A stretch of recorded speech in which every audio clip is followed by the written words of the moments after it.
Je suis heureux de vous accueillir à nouveau dans cette belle maison qu'on appelle l'Oasis.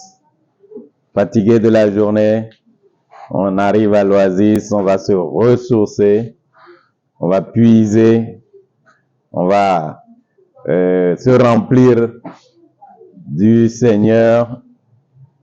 Et nous avons pris quelques minutes de retard, donc je voudrais, au nom du directeur du programme Académie des parents, nous en excuser. Et nous allons prier. Nous allons prier et voir qu'est-ce que nous pourrons faire après la prière. Éternel, je te bénis pour encore une si belle journée. Oui, elle a commencé avec beaucoup de pluie, mais le soleil a pris le dessus parce que tu l'as voulu ainsi. Et nous, tu nous as conduits, tu nous as guidés, tu nous as dirigés. On m'a même dit, Seigneur, que j'avais un meilleur visage. Oh, quelle grâce de l'avoir fait. Merci pour le beau visage aussi de toutes mes sœurs, de tous mes frères ici. Et merci parce que tu veux nous parler ce soir. Tu nous rassembles et tu veux nous nourrir. Tu veux nous aider. Sois le bienvenu au milieu de nous. Saint-Esprit, prends le contrôle. Prends totalement le contrôle de toutes choses. Et que tout soit fait pour ta gloire. Je bénis ton nom aussi parce que tu vas hâter le pas de ceux-là qui sont en route, afin qu'ils viennent et qu'à la fin, ensemble et beaucoup plus nombreux, nous puissions t'élever et te glorifier. Que tout ce qui sera dit soit sous ton contrôle. La personne qui va parler, Père, nous te la confions. Prends-en soin et qu'elle soit un canal entre tes mains et que toute la gloire te revienne. Au nom puissant de Jésus-Christ. Amen. Amen. Donc, j'ai pas changé de nom depuis hier, même si certains auraient voulu me baptiser. Je m'appelle toujours Jean-Luc. Pour ceux qui ne m'ont pas vu hier, non, vous m'avez vu hier, vous m'avez vu hier. Donc, je suis le MC encore de cet après-midi avec joie. Et comme nous avons déjà un peu de temps, on a invité notre oratrice à venir avec donc tout l'honneur. Hier, nous a été présentée et nous l'accueillons. Aujourd'hui, elle n'est pas africaine, non. Elle est suisse, le blanc et le rouge. Donc, elle représente valablement notre nation. Merci beaucoup. Et voilà, je laisse la place au Saint-Esprit et toi. Merci. Alors, j'arrive.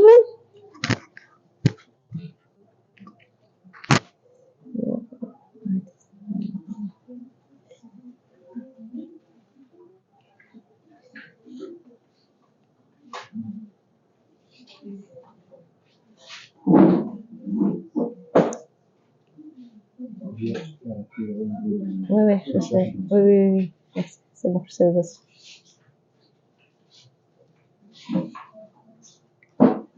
Voilà. Cool. Bienvenue à chacun. C'est un plaisir de vous retrouver ce soir. Alors, peut-être les couleurs suisses, mais l'habit vient pas de Suisse. Mais juste avant de venir au Togo, j'étais au Népal. Donc voilà, un petit goût du Népal ici. On va poursuivre aujourd'hui, et d'ailleurs si vous étiez pas là hier soir, pas de souci, parce qu'on peut facilement se replonger de ce qui a été évoqué hier soir, et vous avez aussi l'occasion d'écouter, puisque ça a été enregistré, donc n'hésitez pas. On va commencer par un petit résumé avec cette slide qui apparaît ici. En fait, on a réalisé hier que notre adolescent dont nous parlons, puisque c'est le thème qui nous entretient ces 2 soirs, c'est cette recherche d'identité. Cet adolescent, il est dans un bouleversement, et le mot n'est pas trop faible, intérieur, qui s'étend sur plusieurs mois, plusieurs années, à différents niveaux, bien sûr, on l'a vu au niveau physique, au niveau intellectuel, au niveau psychologique, au niveau émotionnel, au niveau social, vraiment un grand chamboulement intérieur. Ce qui doit nous aider à prendre le recul nécessaire de se dire, c'est vrai, toutes ces choses se passent en lui en même temps. Il a donc une crise d'identité, une interrogation profonde, en train de se dire, il faut que je me réapproprie qui je suis, il faut que je me définisse. C'est quelque chose qui va se passer durant ces années-là. Il va, pour cela, tester ses idées auprès de son entourage. Donc, il va voir, il va réaliser finalement que ce qu'il a été enseigné à la maison, de la maison d'à côté, c'est pas tout à fait la même chose. Et puis, quelle va être finalement ma propre opinion? Donc, il va apprendre à se forger, donc il va tester pour voir quelles finalement idées sont les meilleures pour lui. Et puis, ça peut passer un peu du coq à l'âne. Et des fois, c'est pas évident pour nous qui nous occupons d'adolescents ou qui sommes parents, parce que ça peut passer vraiment du tout au tout. Mais se souvenir que c'est normal parce qu'il teste et il vous écoute aussi. Il va venir vous chercher. À cette époque-là, dans cette période-là, l'ado a besoin de se sentir accepté, il a besoin de faire partie d'un groupe, et la famille ne suffit plus. Il a besoin de pairs, P-A-I-R-S, pour se développer, pour continuer à finalement se développer seulement. Et c'est important à cet âge-là, on l'a vu hier, qu'il ait des amis de bonne influence et qu'on l'aide finalement à trouver ce groupe d'amitié qui va lui permettre de grandir sainement. Il a besoin de d'identifier les valeurs qui sont importantes pour lui. Là, de nouveau, comme les idées, ça rejoint le même principe. Il a été élevé d'une certaine manière. Est-ce qu'il va continuer? Est-ce qu'il va en adopter d'autres? C'est tout un moment où il va réussir grâce au changement de sa manière intellectuelle, donc de conceptualiser. Ça va lui permettre finalement de choisir les valeurs qu'il a envie de mettre en place pour sa propre famille. Et l'exemple des adultes qui l'entourent est très important. Au niveau émotionnel, ses émotions vont ressurgir tout à coup. Wow, il va pas trop savoir ce qui lui arrive par moment. C'est cette colère, cette frustration, cette grande joie, cette peine atroce qui vont ressurgir. Et en fait, il va observer comment est-ce que nous, on réagit face à ça. Alors évidemment que suivant comment on réagit, c'est important qu'on se montre plus mature que lui pour lui montrer un chemin. Et il va nous observer à ce niveau-là aussi.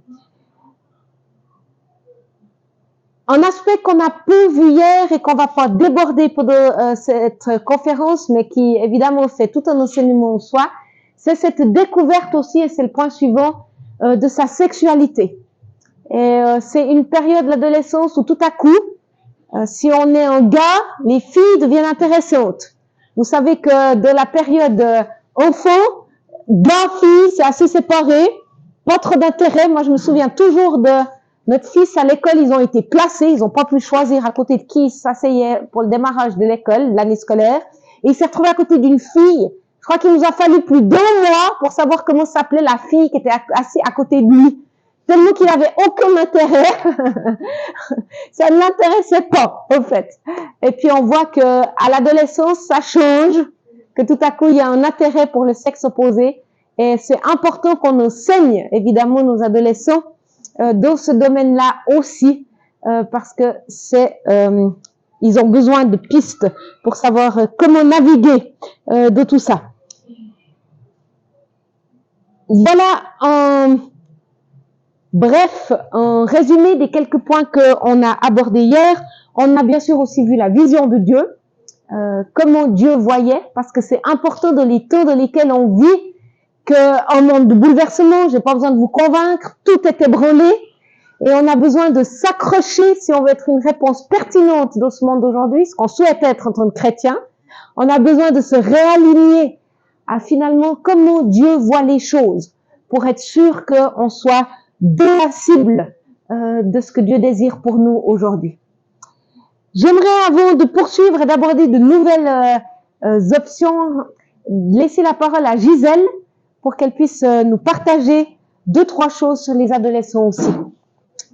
Gisèle fait partie de l'équipe des fabricants de joie au Burkina Faso.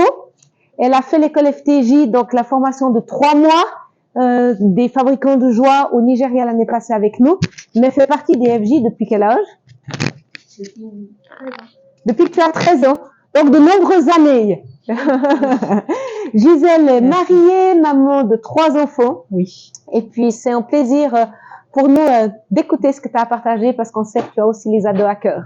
D'accord, merci beaucoup. Bonsoir. Ok, donc c'est juste pour vous partager un peu ce que je vis parce que j'ai un enfant de 11 ans et puis j'ai un garçon de 17 ans maintenant. Donc un peu de manière pratique les choses que j'ai pu faire à la maison avec eux en tant qu'ado. Comme vous avez entendu ce que Joël a dit, en fait c'est important de leur donner une attention, d'être un modèle pour eux et de prendre du temps avec eux au moment de la préadolescence, pour qu'au niveau de l'adolescence, où il y a un peu cette séparation, ils sont un peu seuls, qu'ils aient cette confiance-là. Je pense que hier, on a vu certains parents qui parlaient de la communication, il y en a qui parlaient aussi de comment rester connecté avec les enfants. Et en fait, c'est juste pour moi, pour pouvoir rester connecté avec les ados, en fait, c'est important de trouver du temps en tant que parent à passer avec ses enfants. Et en général, on est tellement occupé avec le travail, on rentre du travail et l'enfant vient avec des questions. Maman, papa, si, ça. Ah, je suis fatiguée. En fait, c'est le moment en tant que parent d'écouter et puis ça devient un moment enseignable. C'est-à-dire que c'est le moment où on arrive en tant que parent à conseiller l'enfant. Donc, moi, j'avais des moments où l'enfant vient, et c'est ça que je demandais souvent, il faut demander la sagesse au Seigneur. L'enfant vient me dire, mais maman, comment on fait les bébés? Ça, c'est l'âge de la préadolescence. Hein. Comment on fait les bébés? Je réfléchis, il faut que je lui donne une réponse. Je peux pas juste dire, quand tu vas grandir. Donc, l'exemple que moi j'ai ici, c'est que, par exemple, je lui ai dit, OK, avant de faire les bébés, il faut d'abord se marier. Donc là, je marque le point pour dire que, voilà, il faut d'abord un mariage avant, et j'ai le bébé, on peut l'avoir, il faut un papa et une maman. Et là, je m'arrête là, je dis la suite, je pourrais t'expliquer plus tard, parce que la suite, je sais pas comment le faire, mais au moins, j'ai bien marqué le point. Et là, on peut même avoir une discussion sur l'homosexualité, qui est un sujet assez tabou aujourd'hui. Donc, c'est des moments enseignables comme ça, où on peut enseigner à l'enfant des choses qu'il ne connaît pas vraiment, mais juste parce qu'on a été attentif à la question qu'il a posée, on a pu lui inculquer quelque chose qu'il ne connaissait pas. D'accord? Donc, je pense aussi qu'elle a parlé des ados qui ne savaient pas mettre l'aspirateur en marche. Moi, j'ai un ado qui avait peur du feu. Donc, quand il était pré-ado, je me suis rendu compte qu'il ne pouvait pas rentrer à la cuisine. Donc, en tant que maman, je l'ai appelé et puis je lui ai fait l'exercice de l'allumette. Moi, j'appelle ça l'exercice, c'est-à-dire on craque l'allumette avec la boîte et on attrape jusqu'à ce que ça s'éteigne et on souffle dessus. Parce qu'en fait, pour lui, dès qu'il l'allumait, il jetait c'est-à-dire il allumait le gaz, il jetait l'allumette et puis il courait. Donc, je lui ai dit non, en fait, ça ne va pas te brûler, il faut juste savoir que tu as un temps pour garder cette allumette-là avant que ça ne te brûle. Donc, on a fait l'exercice où il allume, il tient l'allumette un temps et il jette. Il a pris de l'assurance comme ça et maintenant, quand il allume, il a le temps d'ouvrir la bouteille de gaz et d'allumer. Donc, ce que je veux dire, c'est que vous devez un peu faire attention à qui votre préado est, comment il est, et ces petits trucs qui sont peut-être banals, que normalement vous pensez qu'ils doivent savoir et qu'ils ne savent pas, c'est à vous de faire attention de leur inculquer ces choses-là. Donc, des fois, on se dit que c'est normal. Moi, j'aurais pu dire, ah, mais à ton âge, c'est normal. On n'a pas besoin de te montrer comment allumer le feu. Mais bon, avec cette assurance-là, qu'il a maintenant, aujourd'hui, c'est lui qui fait les œufs, petit déjeuner et tout ça, il n'y a aucun problème. Voilà. Mais il faut être sensible à ce qu'ils ne connaissent pas et puis leur donner la latitude d'apprendre vraiment. Donc, c'est important. Par exemple, Joël a donné aussi l'exemple par rapport à manger à table. C'est un moment très, très important à passer avec les enfants. Si vous pouvez être à table le soir à manger avec les enfants, c'est un temps où on peut discuter de tout. C'est là que l'enfant vous parlera de ce qu'il a fait pendant la journée. C'est là que vous allez savoir qui sont les amis avec qui il joue, qu'est-ce qui se passe à l'école avec la maîtresse.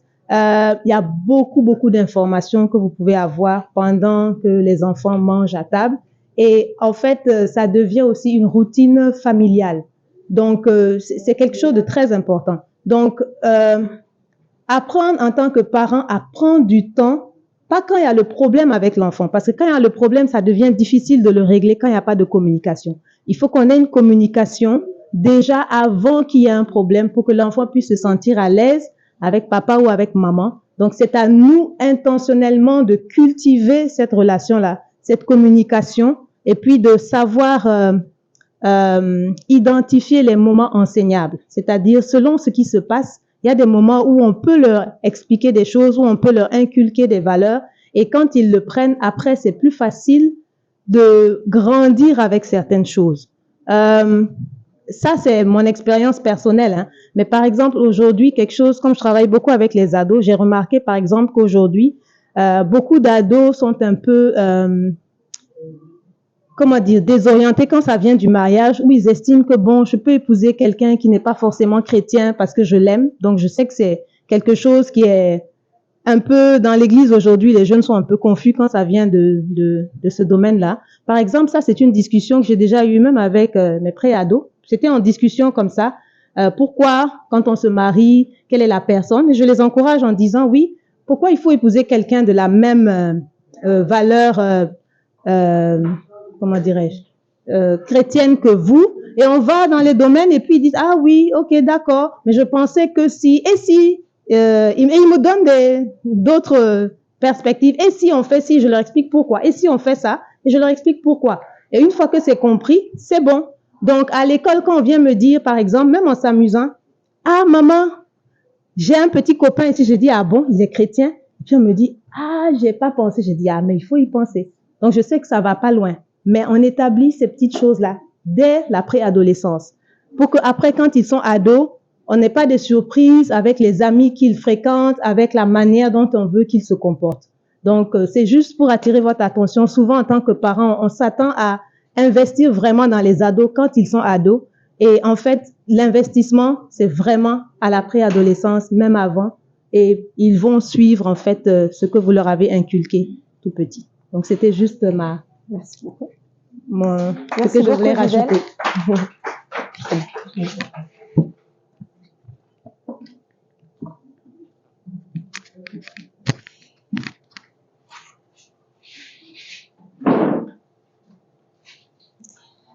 Dans cette première partie de ce soir, on va s'intéresser à nous, adultes et parents, sur comment on va survivre, non, j'exagère, autre griffe, dans cette période d'adolescence. Et puis, qu'est-ce qui est aidant et qu'est-ce qui n'est pas aidant. Bienvenue à ceux d'ailleurs qui sont arrivés en cours de route. C'est une quête d'autonomie que va faire notre adolescent, d'accord? Donc, il apprend à devenir autonome. J'utilise exprès le mot autonome et pas indépendant, parce que je crois que dans ce monde, l'autonomie, c'est évidemment quelque chose de positif, hein, on grandit, on mûrit, mais on reste interdépendant, ça veut dire dépendant les uns des autres, on ne peut pas vivre tout seul, on n'a pas été créé pour ça, et puis bien sûr qu'on reste et on est amené à être complètement dépendant de notre créateur, hein. Donc on n'est pas appelé à être indépendant, indépendant c'est la chute, hein, qui est au fruit de la chute. Donc, l'autonomie, elle s'acquiert de manière graduelle. On est dans un processus. Donc, c'est important qu'on ne veuille pas tout transformer d'un coup et tout voir changer, mais se souvenir qu'on est finalement de quelque chose qui évolue et qui va pas rester pour toujours. Des fois, nos ados, ils nous confrontent à de tels comportements qu'on est là, ah, est-ce qu'on va vraiment tenir pendant des années? Est-ce que ça va être toujours comme ça? Mais non. L'ado évolue. On a ensuite cette question, quand est-ce que finalement on est adulte? Bah, c'est pas un matin vous vous réveillez adulte. De nouveau là, c'est un processus qui s'établit et on reconnaît un adulte par rapport à un adolescent, justement face à cette question d'autonomie. Quelqu'un qui sait assumer ses responsabilités. La liberté, elle se conjugue toujours avec la responsabilité. Et c'est un apprentissage difficile. Parce que notre cher adolescent, la liberté, il est tout à fait pour. Il en a envie. La responsabilité, un peu moins. Et on est en plein dans cette étape avec notre fille, une de nos filles, qui a envie de liberté, qui a envie de s'assumer, elle arrive à l'âge adulte, elle a envie, des fois elle rentre à la maison, elle dit, mais je me réjouis, elle ne parle que d'avoir son propre appartement pour pouvoir faire les choses comme elle veut, quand elle veut, hein, parce que franchement, elle en a marre de manger tout ce que je prépare, hein. Donc on est vraiment dans cette étape-là, hein. Elle veut vivre les choses comme elle veut, gérer sa vie, peu avoir compte à rendre. Liberté. Elle compte les jours où elle aura 18 ans. Et voilà que cet été, ses deux parents sont loin pendant tout un temps. Et puis l'autre jour, je l'ai eu au téléphone, et puis je lui dis, je te rappelle, bon, bien sûr qu'on l'a préparé, bien sûr qu'on a laissé des finances, bien sûr qu'on a laissé des repas, bien sûr qu'on a laissé, on a évidemment, elle travaille, hein, donc elle est occupée du matin au soir. Et puis au téléphone, je lui glisse l'autre jour, demain c'est mercredi. Nous, on peut pas faire la lessive quand on veut, on a des jours fixes parce qu'on est plusieurs appartements dans le même immeuble. Et je lui dis, c'est le jour de la lessive. Elle me dit, ben quoi? Je dis, ben, si tu veux que tes habits se lavent, il faut que tu... Mais je peux pas faire ça, moi. J'ai dit, ben, si tu veux que je vais pas rentrer depuis le Népal pour te faire ta lessive. Donc, en fait, il faudra que tu trouves... Mais je fais ça comment? J'ai dit, ben, quand tu rentres du travail, tu vas mettre ta lessive, et puis, quand elle est finie, puis t'es là. Sérieux? C'était comme la révélation. J'ai dit, oui, à moins que tu attendes un mois, mais je sais pas ce qui va te mettre des un mois si tu attends un mois qu'on revienne. C'était cette prise de conscience des responsabilités. Le soir, elle est rentrée fatiguée du travail. Donc, il y avait des repas de prêt dans le congélateur qui se trouvaient à la cave, mais faut à peu près 30 secondes pour aller à la cave, hein. D'accord? C'est pas très loin. Mais elle avait la flemme parce qu'elle était tellement fatiguée. Et ben, je crois que pendant 2 semaines, elle a mangé des tartines le soir en rentrant parce qu'elle avait... Puis au téléphone, elle me disait, c'est quand même cool d'avoir des parents qui prennent soin de nous, hein. Apprendre la responsabilité. Et puis, tout à coup, de réaliser que, aussi financièrement, que de vouloir une chambre ou de prendre un appartement, ça va coûter de l'argent. Que devoir payer son téléphone et son abonnement de téléphone, ça coûte de l'argent. Puis qu'on peut juste pas dissocier les deux. Quand on a une famille, on peut pas, à cause que c'est un processus, cette responsabilité va pas grandir de la même manière chez tous nos enfants. Donc c'est une évidence que les règles vont être différentes. Je vous donne cet exemple tout concret. À un de nos enfants, j'ai jamais dû lui donner d'heure de rentrée. Parce que il s'est géré toujours pour être là à une heure convenable. Donc en fait, j'ai jamais eu besoin de lui donner de règles parce que ça jouait. Il était responsable. Donc, comme il y avait de la responsabilité, les règles, je n'avais pas besoin. Contrairement à un autre de nos enfants, où j'ai dû mettre des heures, parce que sinon il rentrait vraiment à pas d'heure, et ça allait pas, parce que je savais même pas où il était. Donc j'ai dû dire, je veux qu'à cette heure-là, tu sois rentré. Ça n'a pas manqué. Au bout de quelques temps, il dit, oui, mais pourquoi moi tu mets des règles, et puis à mon frère tu mets pas de règles, c'est dégoûtant, c'est pas juste. Vous connaissez cette phrase? C'est injuste. Et qu'est-ce qu'ils vont faire, nos ados? Ils vont toujours essayer de mettre la responsabilité sur nous. Et que ce soit nous les méchants, que ce soit nous qui ayons le problème. Et en tant qu'adulte, on doit vraiment faire très attention de laisser le problème là où il est, c'est-à-dire chez eux en l'occurrence. Moi, j'ai dit à mon fiston, tu sais quoi? En fait, si tu veux pas d'heure de rentrée, montre-moi que tu es responsable. Donc le problème, il est pas chez moi. Moi, les règles de notre famille, moins il y en a, mieux ça va, hein? Mais en fait, on va diminuer les règles au fur et à mesure que tu mûris et que tu prends tes responsabilités. Les ados détestent ce genre de réponse, hein? Mais c'est la réalité. Quand nos enfants étaient enfants, on avait un tableau des tâches, d'accord, avec ce qu'il fallait faire, mettre la table, débarrasser la table, toutes les tâches qu'il y a à faire. Et puis ce tableau, et puis tout le monde devait, voilà. C'était très structuré, mais si on faisait pas ça, après chaque repas, c'était la bataille. Oui, mais lui, il a déjà fait 2 fois, c'est toujours moi qui fais ça. Enfin, vous connaissez, hein. On a posé ça, mais maintenant que nos enfants sont adolescents, adultes, vous verrez aucun de ces panneaux, on doit plus fonctionner comme ça. Pourquoi? Parce que là, la responsabilité a grandi, et puis, en fait, les choses se font. Donc, on n'a plus besoin, et on a eu 10 ans d'entraînement, et maintenant, il n'y a plus besoin de ces choses-là. Donc, ça évolue.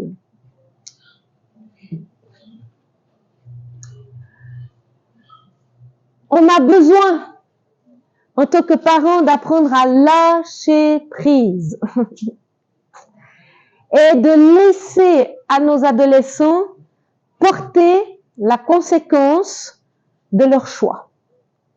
C'est intéressant, hein, parce que actuellement, on met beaucoup la faute sur les parents. Si votre enfant ou votre adolescent se comporte mal, tout de suite on dit, puis nous on se culpabilise déjà assez spontanément, hein, ça vient tout seul. Mais la société nous dit, si ton enfant se comporte mal, si ton ado se comporte mal, c'est ta faute. C'est parce que ton éducation, elle joue pas. Et en fait, si vous regardez les proverbes et que vous lisez, il est écrit plus de fois, mon fils, écoute. Mon fils, sois attentif. Donc on met la responsabilité chez l'enfant, en fait. Et je crois qu'on doit retrouver un équilibre ici. Les enfants, nos adolescents font des choix. Et c'est important qu'on apprenne à se mettre au bon endroit. Et on va discuter de ça un tout petit peu plus tout à l'heure. C'est comment on se positionne nous. Et qu'on sorte d'une culpabilité tout le temps quand nos ados font des mauvais choix. Parce ils apprennent à devenir responsables. Et c'est pas à nous de porter tout le temps c'est pas à nous de porter les conséquences de leurs choix. Si vous voulez un exemple pour vous détendre, vous pensez à Adam et Ève. Ils ne pouvaient pas avoir de meilleurs parents que Dieu lui-même. Vous êtes d'accord? Impossible. Dieu parfait, qui fait aucune erreur. Ça les a pas empêchés de complètement foirer. Et on en porte encore les conséquences aujourd'hui. Ils ont fait des mauvais choix. Pourtant, ils ont eu le meilleur des parents. Donc, c'est important qu'on comprenne ce principe-là. Parce que à vouloir toujours récupérer les erreurs et les mauvais choix de nos adolescents, qu'est-ce qu'on provoque? On stoppe le processus de maturité. On leur apprend pas à devenir mature. On casse ce processus. Si vous répétez à votre enfant X fois, je fais la lessive, merci de me donner tes habits. D'accord? Et qu'il vous les donne pas.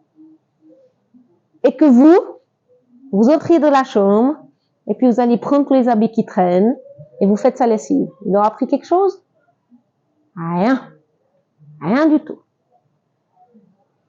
Vous le dites une fois, vous le dites 2 fois, puis après, c'est important, et je le sais parce que moi, je serais tentée comme vous, aller chercher ses habits. En tant que maman, on a envie de faire ça. Mais il faut qu'on se retienne. Parce qu'en fait, il apprend rien du tout. Tandis que si vous dites, c'est important que tu me donnes tes habits, et qu'il ne les donne pas, et puis qu'il se retrouve sans habits, ben je vous promets que la prochaine fois que vous demandez les habits, vous les aurez. Parce que c'est juste un peu béton de se retrouver sans habits. À moins que vous fassiez comme mon fiston qui, au bout d'un moment, a acheté plusieurs habits, mais après il s'est retrouvé sans sous. Donc, il a augmenté ses habits, mais il s'est quand même retrouvé, après il était un peu coincé. Mais il a appris les conséquences. Et c'est important, ce processus.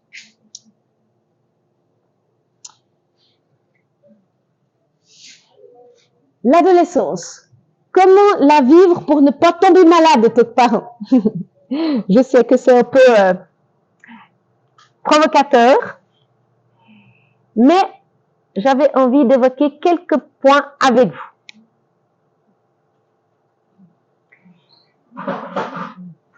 C'est important, tout d'abord, qu'on ne devienne pas aux parents victimes de nos adolescents. Qu'est-ce que je te parle là?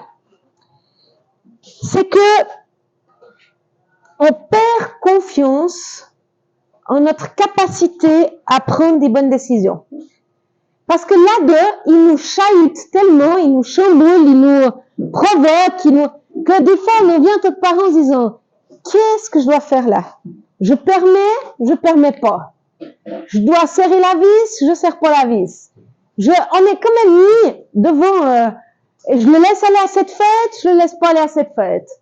On est quand même en questionnement en tant que parents, et c'est vite arrivé finalement de demander comment, qu'est-ce qu'on doit faire. Mais c'est important qu'on se souvienne qu'on n'a pas à subir. C'est vrai que l'adolescent passe par des changements très brusques. On passe d'un enfant qui a été assez conciliant, et tout à coup, on a un ado qui nous confronte pour tout et qui questionne tout. On se dit, mais qu'est-ce qui est arrivé? Et comment est-ce que nous, on va se positionner là-dedans? Et on passe, nous, d'une compréhension patiente, hein. Il y a des jours, on est très patient, puis on est compréhensif, et puis il y a des moments, ils nous sortent par tous les trous. On est là, mais on est exaspéré. Donc, on doit aussi, nous, apprendre à gérer tout ça.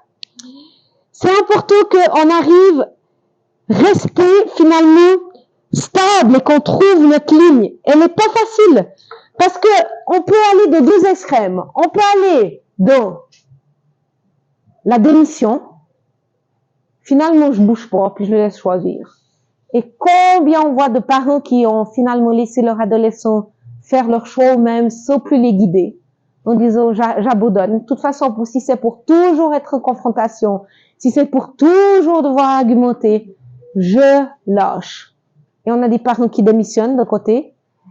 À l'autre extrême, finalement, nous, on se retrouve un peu, la plupart d'entre nous, on se retrouve un peu toujours entre deux à essayer de naviguer là entre deux, où on devient rigide et on serre la vis.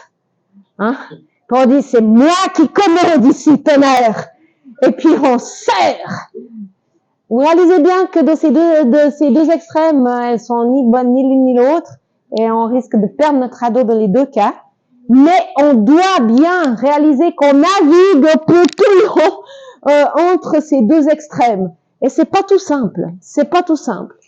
Se souvenir aussi, et on a cette grâce particulière en tant que chrétien, c'est qu'on peut demander au Seigneur, dans cette situation, Seigneur, je fais quoi avec mon ado? On lui rappelle que finalement, c'est plus son ado que le mien, qui nous l'a confié, que c'est lui qui l'a créé, et que c'est lui qui a le mode d'emploi, pas moi. Et qu'on lui demande comment réagir dans ce genre de situation.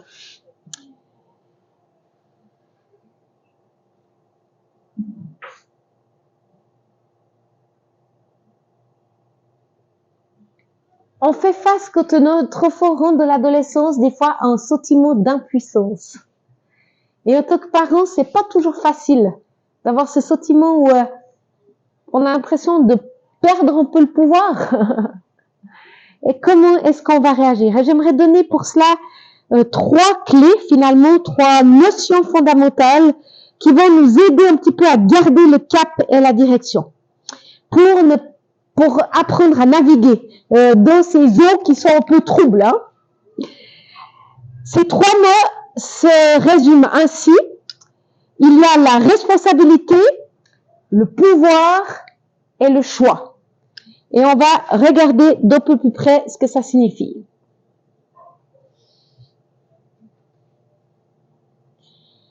Nous sommes responsables de nos vies, d'accord?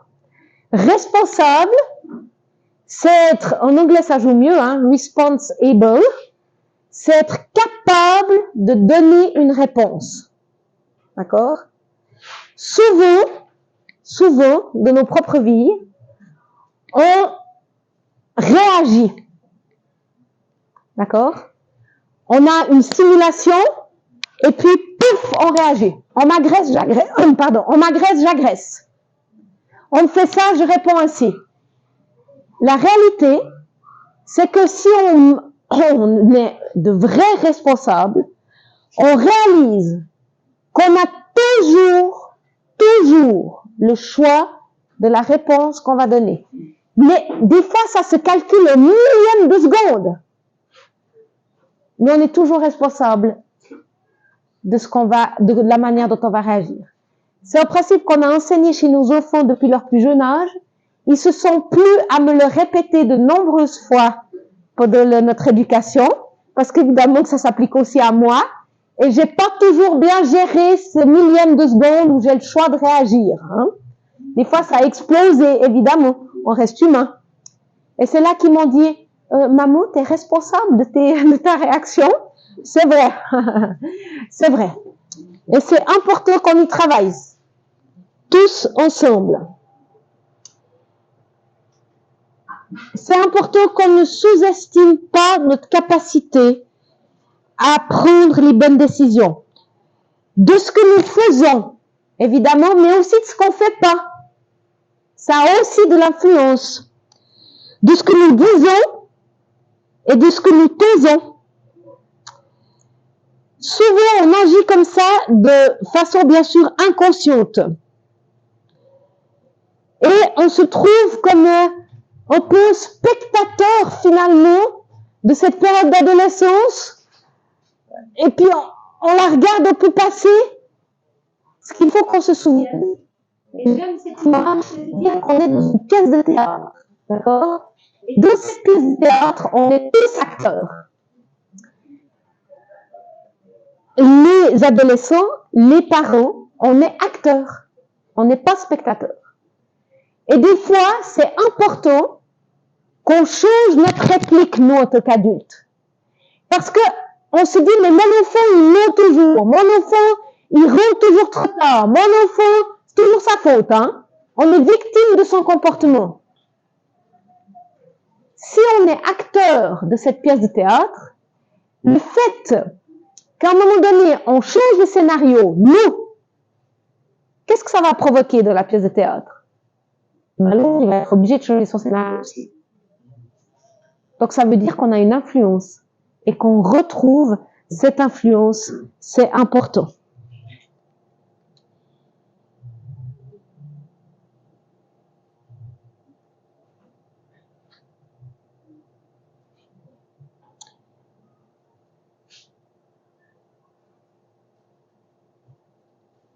Être responsable, c'est reconnaître notre participation. C'est être prêt à changer de ce qui relève de notre part pour permettre aux autres aussi d'évoluer.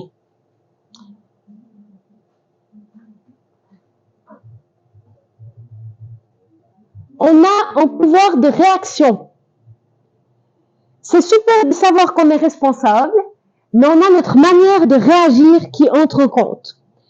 Pour changer, on doit savoir et croire qu'on peut le faire. D'accord? Donc, on se sort de cette mentalité de victime. On se dit, en tant que parent, on a un rôle spécial à jouer. D'accord? On a, nos ados, notre famille, on l'a pas choisi. On n'a pas choisi nos enfants, ils nous ont pas choisi. D'accord? Contrairement à nos amis. Donc, on a été placés ensemble. Et en tant que parent, on a un rôle particulier à jouer. Oui, on fait partie de la même équipe. Oui, on a tous la même valeur. On a tous été créés par Dieu. Mais on a reçu, en tant que parent, un mandat particulier. Et on a cette responsabilité à prendre. Et la bonne nouvelle, c'est que Dieu qualifie les gens qu'il appelle. Et c'est lui qui vous a qualifié, qui vous a appelé en tant que parent. Il vous a appelé en tant que parent. Il va donc vous qualifier. Et vous êtes les meilleures personnes pour élever vos enfants. Personne d'autre. On vient dans une société où il faut toujours des spécialistes pour tout. C'est important qu'on se souvienne que les premiers responsables de l'éducation des enfants, ce sont les parents. Dieu l'a voulu ainsi. Et il nous qualifie pour cette tâche. On a un pouvoir de réaction.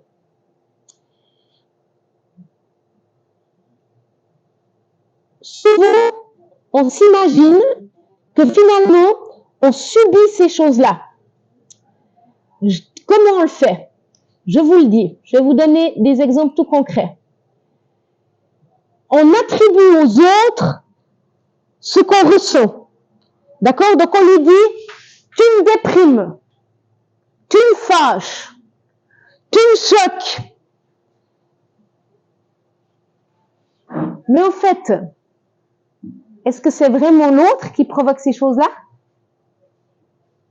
En fait, de toutes ces phrases, on donne le contrôle à l'autre. Donc on lui donne du pouvoir. Mais ce qui ressort là, en fait, c'est moi qui, par ce qu'il dit, je me déprime avec ce que tu me dis. Je me choque.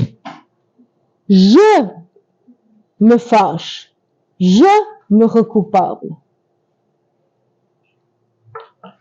Parce qu'on est responsable de nos réactions. Et on a ce pouvoir de réaction. Et moi, j'ai dû travailler par rapport à l'impuissance.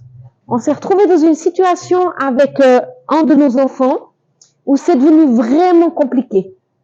Parce qu'elle me plaçait dans une situation, je me sentais dans une situation d'impuissance complète, j'avais l'impression de plus pouvoir rien faire. Qu'elle acceptait plus mon amour, enfin qu'elle acceptait pas mon amour, qu'elle acceptait du coup pas le cadre que je faisais et qu'elle était en constante contradiction avec tout ce que je faisais. Et ce sentiment d'impuissance a provoqué en moi de la violence. Je sentais cette violence et j'aurais pu dire, c'est ta faute. Mais au fait, pour pas que ça dégénère, j'ai dû moi travailler sur moi-même en disant, mais Joël, mais qu'est-ce qui se passe? Je ne soupçonnais pas que j'avais cette violence en moi. Et j'ai dû travailler sur moi. Puis me dire, pourquoi est-ce que là j'ai envie de taper? Pourquoi est-ce que là j'ai juste envie de... Et puis de réaliser finalement que c'était ce sentiment d'impuissance. Et j'ai dû chercher de l'aide, j'ai dû en parler, j'ai dû travailler avec mon Seigneur. De dire comment est-ce que je vais gérer moi ce sentiment d'impuissance? Comment je vais retrouver la paix? Jusqu'à ce que je puisse formuler à ma fille, quoi que tu choisisses de m'aimer ou pas de m'aimer, je vais continuer moi à t'aimer. J'ai choisi de t'aimer. Tu peux rien y changer. Je lui ai enlevé le pouvoir sur ma vie. Parce qu'en fait, elle me contrôlait par là. C'est moi qui me suis laissé contrôler, hein. Mais parce qu'elle voyait bien l'effet qu'elle avait sur moi, bah, ça lui a donné du pouvoir. Mais de dire, là, moi, quoi que tu fasses, quelles que soient tes réactions, j'ai choisi de t'aimer et je le ferai toujours. Elle s'est retrouvée sans prise. Sans prise. Et c'est important qu'on réalise ces choses-là. Si vous réalisez que vous avez du pouvoir sur quelqu'un ou de la prise sur quelqu'un, ben, vous allez l'utiliser. On est humain. Hein. Apprendre à se détacher de ça. Et on peut faire des choix. La notion de responsabilité, de pouvoir, elle implique une troisième notion, c'est la notion de choix. Que nous réagissons de telle ou telle manière, on choisit notre réaction plutôt qu'une autre. Des fois, c'est spontané, hein. On réalise même pas qu'on fait des choix. Mais pourtant, on en fait tout le temps. Je fais le choix de fermer les yeux. Je fais le choix de placer mon genou devant les conséquences de ses actes ou pas. Je fais le choix de lui donner une chance, et une seconde chance, et une troisième chance ou pas. Je fais le choix de lui répéter sans cesse les mêmes demandes, sans qu'il y tienne vraiment compte. Mais ce qui est important de se souvenir, c'est que le jeune fait aussi des choix. Et c'est lui qui fait le choix de ne pas respecter l'heure à laquelle vous lui avez demandé de rentrer. C'est lui qui fait le choix de ne pas faire le ménage dans sa chambre alors que vous lui avez déjà demandé X fois. C'est lui qui fait le choix de négliger ses études. Et ne pas réagir, de faire semblant de ne pas avoir entendu, c'est aussi un choix.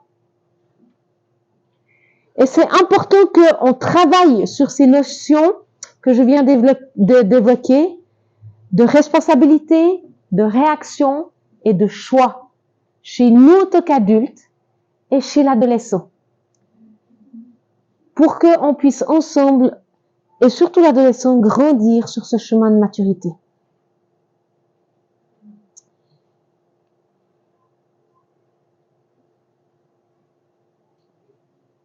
Tout ce qu'on vient d'évoquer va pouvoir être possible de pouvoir cheminer ensemble, parce que ça demande de cheminer ensemble, hein, va pouvoir être possible uniquement quand on va focaliser et mettre en place ce fondement de la confiance. Sans confiance, c'est impossible de poursuivre ce processus de maturité. Le chemin de la maturité, il est enraciné dans la confiance. Et l'essence de l'adolescence, vraiment au cœur de l'adolescence, si on devrait résumer ça en une phrase, l'adolescence, c'est accepter de prendre le risque et apprendre la discipline de la confiance en Dieu, en soi-même et dans les autres. C'est le cœur de l'adolescence. Et la confiance, c'est la monnaie du royaume de Dieu. Un enfant, il va, s'il a grandi dans la foi chrétienne, qu'il n'y a pas eu de traumatisme trop violent, il va bien sûr être ami de Dieu, il va accepter Jésus comme son sauveur. D'accord? C'est des stades de développement. Quand on est petit, Jésus mon ami, c'est juste extraordinaire. J'ai l'homme le plus puissant, le plus fort comme ami, créateur du ciel et de la terre. Tous les enfants vont dire oui à Jésus comme ami. Puis quand on arrive vers l'âge de 5-6 ans, on réalise, oui, qu'on fait des choses qu'on n'aurait pas envie de faire et puis qui font du mal aux gens. Puis on n'a pas envie de faire du mal, puis on fait quand même du mal. C'est une période de la vie où c'est facile d'accepter Jésus comme sauveur. Parce qu'on a besoin de lui comme sauveur. À l'adolescence, quand il y a cette question de confiance qui s'installe et qu'on travaille, c'est vraiment le nerf de la guerre, si je peux dire, cette notion de confiance, eh bien c'est là qu'on va devoir choisir si on accepte Jésus comme Seigneur. Est-ce que je décide de vraiment faire confiance à ce Dieu, à ce Père, à ce Jésus, pour qu'il dirige ma propre vie? Ça, c'est le questionnement de l'adolescent. Bien sûr qu'on peut lui parler du Seigneur avant, mais à l'adolescence, parce que c'est un moment crucial, ça prend une dimension différente. Il doit s'approprier sa propre foi. Jusque-là, un enfant, il a vécu sur la foi de ses parents. Comment est-ce que ça se traduit très concrètement? Pas pour tous les adolescents, mais pour beaucoup. Jusqu'à ce que vous entrez dans l'adolescence, votre enfant, le dimanche matin, il va être content de venir avec vous au culte. Il va même pas se poser la question de venir au culte ou pas. Il voit des copains, il aime ça, il aime l'ambiance, il va venir. Si vous avez des cultes en famille, le matin ou le soir, pareil. Mais tout à coup dans l'adolescence, il va se dire, est-ce vraiment important que j'aille au culte? Et puis, je suis plus sûre que j'ai vraiment envie d'y aller, en fait. Et puis, le matin, bon, je suis obligée d'aller à notre culte de famille. Mais c'est évident que je n'ouvrirai pas la bouche ce matin. Et il ne prie plus. Comment on réagit en tant que parent à ça? Qu'est-ce qu'on va faire? Tu dois venir à l'église. Et on le force. Des bonnes questions, hein? Et puis à celle-ci, je ne vais pas vous donner de réponse. Parce que c'est à chaque famille de définir ce que vous voulez faire, aussi suivant les adolescents que vous avez. Mais le principe clé, c'est à tout prix garder la relation. À tout prix. À mon avis, mieux vaut que notre adolescent loupe en deux cultes et que je garde la relation avec, que de le braquer tellement que finalement on perd la relation et qu'il nous fuit et puis qu'on ne sache plus finalement ce qu'il fait, où il est et qu'on ait complètement perdu la relation avec lui. Mais en tant que parent, c'est compliqué. Parce qu'évidemment qu'on sait que c'est important et ça l'est de se nourrir, de faire partie d'une communauté. Mais c'est aussi important que l'enfant, l'adolescent, puisse faire cette démarche et s'approprier. Vous ne pourrez pas le forcer toute votre vie à venir au culte le dimanche matin. À un moment donné, il devra faire son choix lui-même, de choisir de marcher avec le Seigneur ou pas. Vous pouvez lui dire, moi je me souviens très bien, un matin notre fille, elle est arrivée au petit déjeuner, elle a regardé son papa droit dans les yeux, elle a dit, j'ai décidé de plus être chrétienne. Bien sûr qu'il y avait de la provoque, elle voulait provoquer son papa, qui avait déjà un peu d'expérience, donc il a très bien réagi, en disant, waouh, c'est génial que tu arrives dans cette étape de vie, parce que ça veut dire que tu mûris, tu es en train de t'approprier ta propre foi et ne plus vivre sur la nôtre. Alors cherche, creuse, questionne. On est là pour t'aider. Et nous, en tant que parents, on se met à genoux pour prier, évidemment.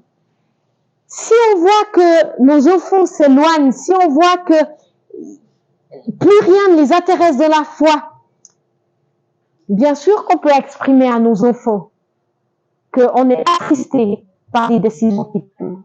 Et c'est important qu'ils le sachent. Et de dire qu'on est en souci. Il y a un moment donné de la vie de nos enfants, je lui ai dit, les choix que tu es en train de faire me font souci. Parce qu'il me semble que tu es en train de déraper dans les choix que tu fais. Et avec papa, on prie et on se fait du souci. C'est important que notre adolescent il sache ça. Il est revenu quelque temps après vers nous et il m'a dit, maman, j'ai fait un choix. J'ai choisi mes amis. Oui, je vais mal. Oui, pour moi, c'est compliqué de prendre les bonnes décisions. Mais j'ai réalisé l'importance d'avoir des amis qui sont chrétiens. Et j'ai choisi mes amitiés. Ça n'a pas été facile. Il a fait des mauvais choix. Mais il s'est attaché à ce groupe d'amis chrétiens qui l'ont beaucoup, beaucoup, beaucoup aidé dans son cheminement. Important de communiquer. Je regarde juste quelle heure il est. Voilà. Comment est-ce qu'on va finalement construire cette relation de confiance? Comme Gisèle l'a si bien dit avant, c'est pas que tu vas avoir 13 ans que tout à coup on va se dire « Oh, c'est important que je construise la relation avec ». Ça commence dès le sein maternel, où on investit. Et dans l'église, quelques programmes qu'on soit, c'est important qu'on investisse dans la relation. Parce que à l'adolescence, elle va être un peu étirée, cette relation, par tous ces bouleversements. Et c'est important qu'on ait tissé des liens forts pour qu'ils résistent à l'adolescence. Et ça se construit avant. Et on va pouvoir poser ces bases, être posé sur ces bases de confiance pour que le dialogue et la communication dont vous avez parlé hier soir en disant c'est tellement compliqué par moment. Apprendre à gagner le cœur de nos enfants. Je vais passer un peu plus vite. Comment est-ce qu'on gagne un cœur? Qu'est-ce que c'est finalement cette relation de cœur à cœur? C'est de passer, d'aller plus loin que la communication où on est seulement de l'opérationnel. Donc, c'est-à-dire que dès le matin, on saute du lit, on dit à notre ado, t'oublie pas de faire ci, et à midi, t'oublie pas ça, et obéis, et fais des bonnes notes, et combien t'as fait, et n'oublie pas. Vous voyez, cette communication, elle est nécessaire dans une vie de famille. Mais on doit aller au-delà de ça. Ça veut dire savoir ce que nos ados font. Quelles sont leurs passions? Quelles sont leurs musiques? Quelles sont leurs amitiés? Quels sont leurs rêves? Et que nous aussi, on partage ces choses-là. On est dans une relation où on sait ce que nos adolescents vivent. Parce que sinon, nos mondes, ils vont se séparer comme ça. on n'aura aucune idée de ce qui les préoccupe, aucune idée de comment on peut les accompagner. Je crois qu'une des clés en tant que chrétien, c'est d'ouvrir nos maisons et d'accueillir finalement autant possible que ce soit les amis et que nos enfants nos ados aient du plaisir à inviter leurs copains et leurs amis chez nous pour simplement qu'on puisse les voir vivre et qu'on puisse connaître aussi et qu'ils aient une possibilité aussi d'interagir avec nous et de créer ces ponts. Je pense que c'est important qu'on soit intentionnel. Tu peux tous les mettre. Qu'on soit intentionnel. Ça veut dire quoi? Qu'on prenne du temps, comme Gisèle l'a dit, avec nos adolescents. Ça va pas se créer tout seul. Votre vie, ma vie, elle est pleine. Du matin au soir, on est plein. Comment est-ce qu'on va prendre ces temps intentionnels? Mon mari, il a décidé qu'avec chacun de nos enfants, une fois par mois, il prenait un temps particulier avec eux, mais il fixe un rendez-vous. Au même titre qu'il fixe un rendez-vous avec des gens qui veulent le voir. Et il s'est posé dans l'agenda. Et les enfants savent qu'ils ont 1 heure, en tout cas, c'est pas le seul moment qu'il a avec eux, mais 1 heure par mois où ils font une activité avec leur papa. Et c'est tellement important, c'est des temps où ils peuvent connecter. Moi, j'ai pas besoin de mettre ça en place dans la vie parce que je côtoie plus, et puis je fais ça, moi, tout à coup, je pense à mon enfant, je lui téléphone, enfin, ça se fait de manière plus naturelle et plus spontanée, mais prenons ces temps intentionnels avec nos enfants. Mettons-les en place, trouvez un moyen. Rire, jouer, se détendre, manger ensemble. Passons du temps, même si c'est qu'un seul repas par semaine, parce que c'est le seul qu'on arrive à trouver, mais on sait qu'on a ce moment, ils vont pas nous tomber dessus, ces moments. On a besoin, en tant que parents, d'être intentionnel et de dire, oui, c'est super que tu aies plein d'amis et plein d'activités, et on veut te soutenir là-dedans. Mais, tu restes dans une famille, et on a besoin d'un minimum de communication, un minimum de temps ensemble. Alors, on demande qu'un repas par semaine, ou à votre convenance, ça c'est à vous de trouver, eh bien, ce repas, on le mange ensemble et on reste un petit moment après tous ensemble. Pas tout le monde repart vite. Créez ces moments. On tient ses promesses, on assume ses responsabilités. Le jeune a besoin d'une relation avec nous. Et pas seulement qu'on communique avec lui quand on a des problèmes ou quand il nous dérange. Parce qu'on en tombe vite là-dedans. Et notre ado, il se dit, et voilà, maman vient et de toute façon, elle va me faire un reproche parce qu'elle vient pour me dire que quelque chose ne va pas. Et en fait, c'est terrible parce que si quelqu'un vient vers vous et chaque fois il vous dit quelque chose de négatif, ben vous avez juste plus envie de l'écouter, hein. Mais qu'on sache aussi prendre des temps où on n'est pas ni en train de demander quelque chose, ni en train de reprocher quelque chose. Ça va?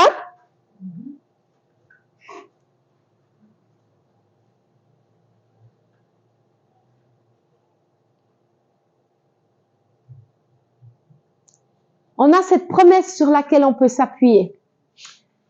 Que Dieu ramènera le cœur des pères vers leurs enfants et le cœur des enfants vers leurs pères. C'est une promesse qui nous est donnée.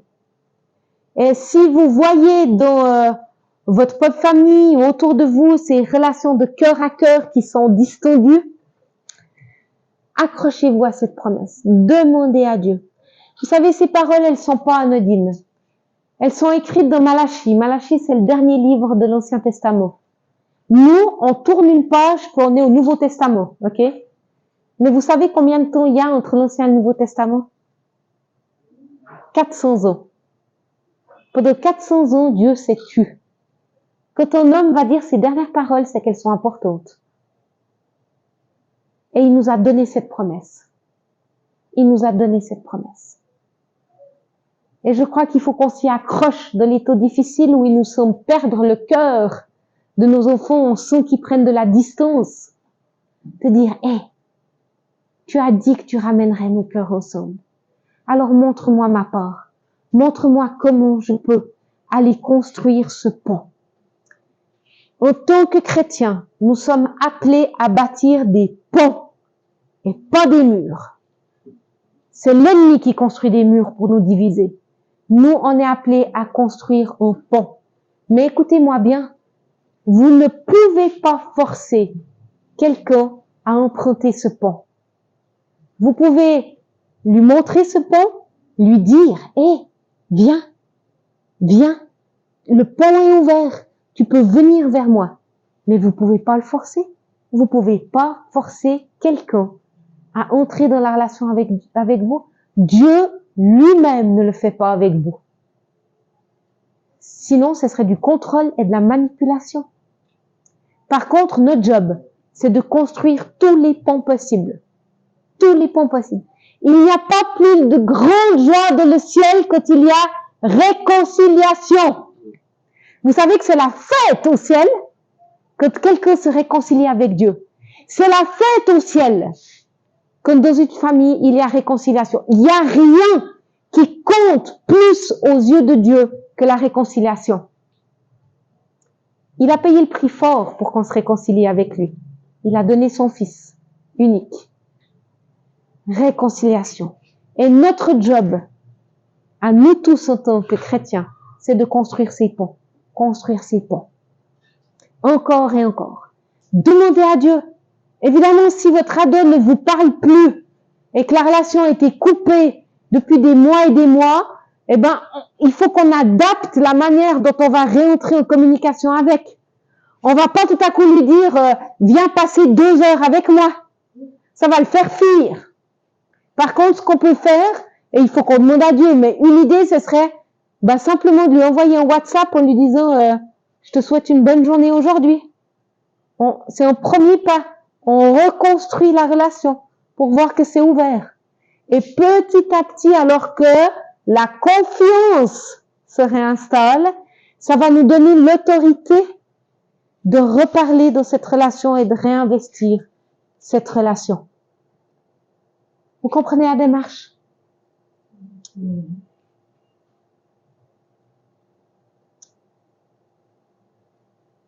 On passe à la dia suivante.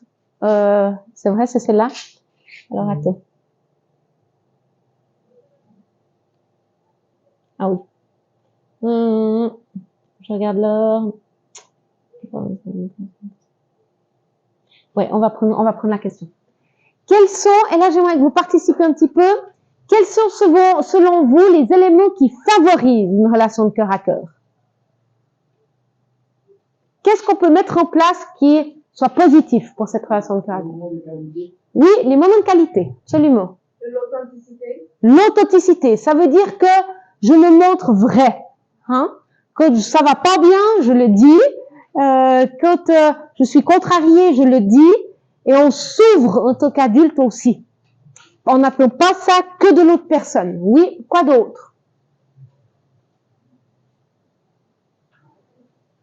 Oui?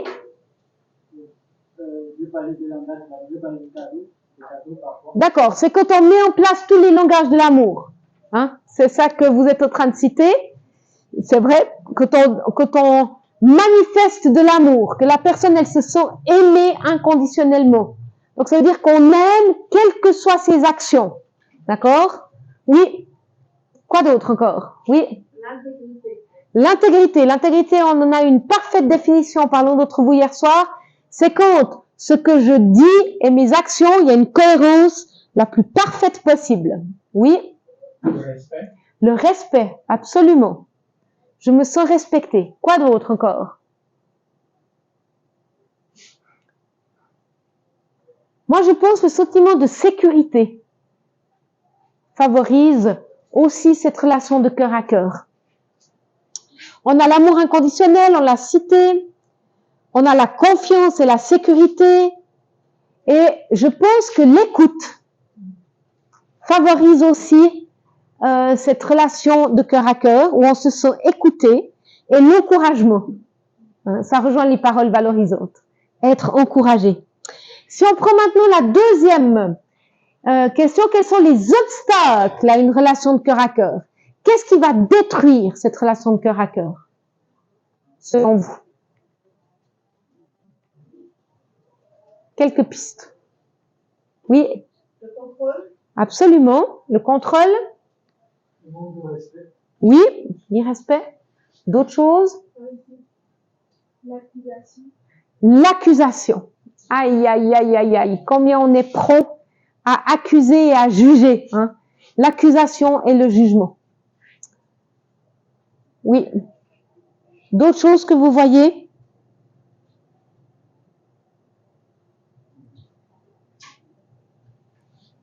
Eh bien, on en a parlé un tout petit peu au début de soirée, c'est quand on se pose en victime. Et quand on se pose en victime, en fait, là aussi, ça casse cette relation parce que ça la biaise. En fait, j'avance un peu plus. Non, ça je passe. Tu peux avancer là. Voilà. En fait, ce qui est important, tu peux mettre là l'image, c'est qu'on vise le cœur. D'accord? Et il y a cette phrase dans les Proverbes qui est tellement belle, qui dit « mon fils, donne-moi ton cœur. » Recherchez le cœur de nos enfants. Et tu peux passer à l'image suivante. En fait, j'aime beaucoup cette image, parce que je trouve qu'elle est très parlante. On doit naviguer entre ces deux extrêmes-là. C'est de ne pas contrôler, il a été cité avant, tellement notre enfant qu'il se retrouve comme un mouton dans un parc. Vous avez vu ce parc? Il peut même pas se tourner. Il n'y a pas de porte, il peut même pas sortir, il peut même pas, il est complètement coincé, tellement que le cadre est serré autour de lui. D'accord? Donc on est rigide, contrôlant, à cet extrême-là où notre pauvre mouton, il est absolument perdu tout seul dans la nature. Et vraiment perdu. Et c'est là, quand on parlait de la démission tout à l'heure, on se retrouve là. Notre pauvre ado, il est perdu. Déjà que c'est le chamboulement à l'intérieur de lui, dans les 5 domaines qu'on a vus hier, et en plus, autour de lui, à l'extérieur, on lui offre aucun cadre sécurisant. Eh ben, notre pauvre ado, il est mal positionné ici. On doit chercher ce milieu où en fait, il y a un espace défini où il se sent en sécurité, aimé, libre de prendre des initiatives, il peut bouger, il peut courir, et puis il est libre d'entrer ou de sortir. Et c'est une image qui me parle beaucoup. Dans la communication, on a cet aspect d'écoute qui est tellement important, on l'a déjà signalé. Je vous rappelle vite qu'on a été créé avec 2 oreilles et une seule bouche, pas l'inverse, heureusement d'ailleurs. Ça veut dire qu'on est censé écouter 2 fois plus qu'on ne parle. Et en tant que parents, il faut qu'on arrête de faire des théories sans fin, mes adolescents, s'il vous plaît.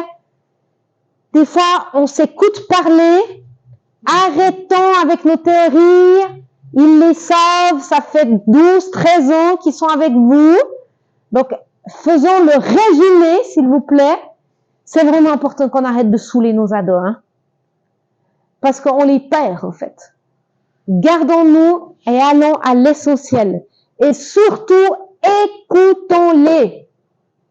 Parce que bon nombre de fois, on juge leurs actions sans avoir cherché à comprendre ce qui s'est passé dans leur tête. Et c'est tellement important. Et on adore, au moment donné où se sont jugés, il va se fermer. Vous avez perdu son cœur. Vous avez perdu son cœur. Le jugement, pendant longtemps, on peut batailler avec cette définition du jugement. Quand on décrit en fait, on ne juge pas. D'accord? Quand on décrit quelque chose que toi et moi, on peut voir, on ne juge pas. On juge au moment où on donne une interprétation de ce qu'on pense ce que la personne pense là en temps de le jugement. Je vous donne un exemple tout simple. Vous en avez marre de la douche qui est jamais nettoyée, d'accord? Que vous allez à la douche, vous entrez dans cette douche, vous êtes là, boah, parce qu'il y a des cheveux, parce que c'est ça, d'accord?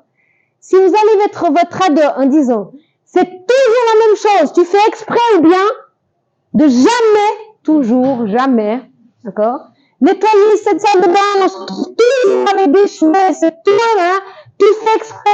Vous êtes sûr que vous avez perdu votre ado, hein? Déjà parce que vous l'agressez.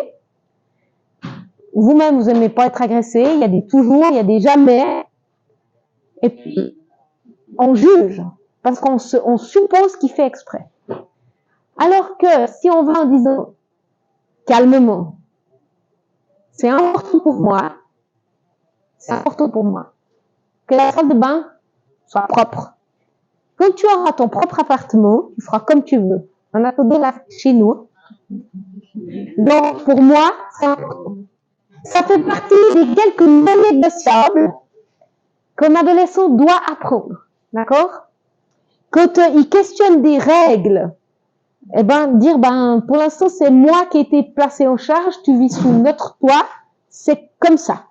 Je suis désolée que ça t'énerve, de quelques années, tu feras comme tu veux que tu seras chez toi. Mais là, pour le moment, c'est comme ça. Je constate que, à nouveau, la salle de bain, elle est sale, les cheveux, il y en a partout, et ça me dérange. T'as quoi comme solution pour qu'on sorte de cette situation? On le rend responsable. On lui donne le pouvoir de réaction. Ça s'appelle la maturité. Parce que c'est ce qu'on attend d'un adulte. Et c'est un entraînement. Ça peut prendre du temps. Mais c'est tellement important qu'on entraîne nos adolescents à ça. J'aimerais passer à l'encouragement aussi, de dire que c'est important qu'on encourage.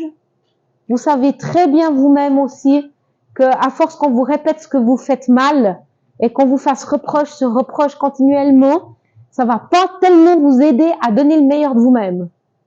Important qu'on formule les encouragements. On a créé, nous, depuis la tendre enfance, un cahier où on note tout ce qu'on voit de positif chez nos enfants.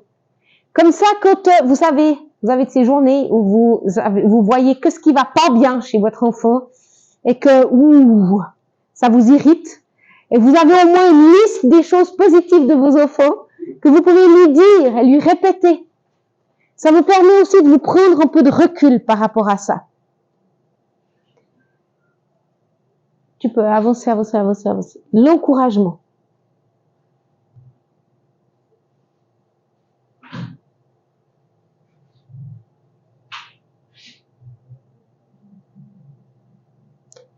J'aimerais terminer. J'ai avancé beaucoup. Je suis à ce qui aide les jeunes. Ce qui aide les jeunes. J'aimerais terminer par citer sa forme, en fait, un résumé de ce que je vous ai apporté pendant ces 2 jours. C'est ce qui favorise, ce qui aide nos jeunes et ce qui ne les aide pas. D'accord?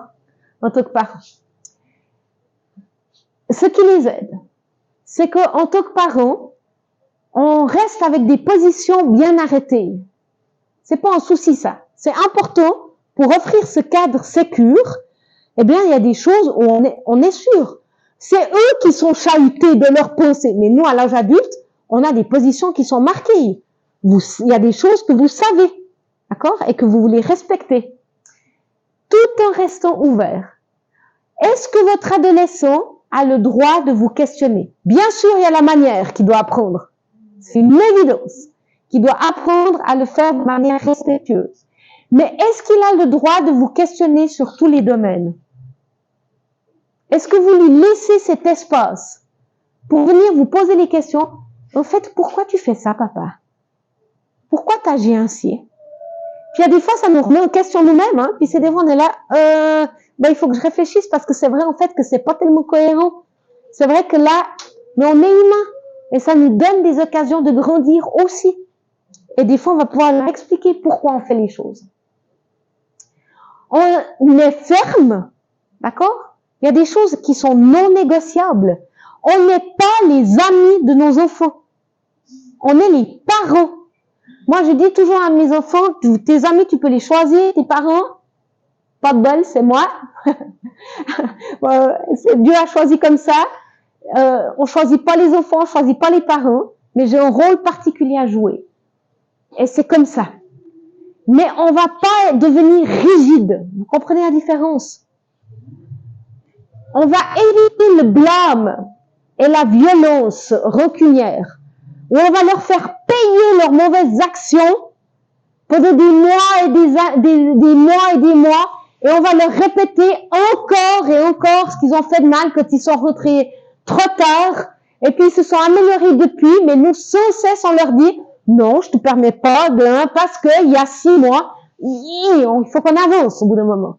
On va pas leur rappeler sans autre leur faute. On va leur permettre d'avancer.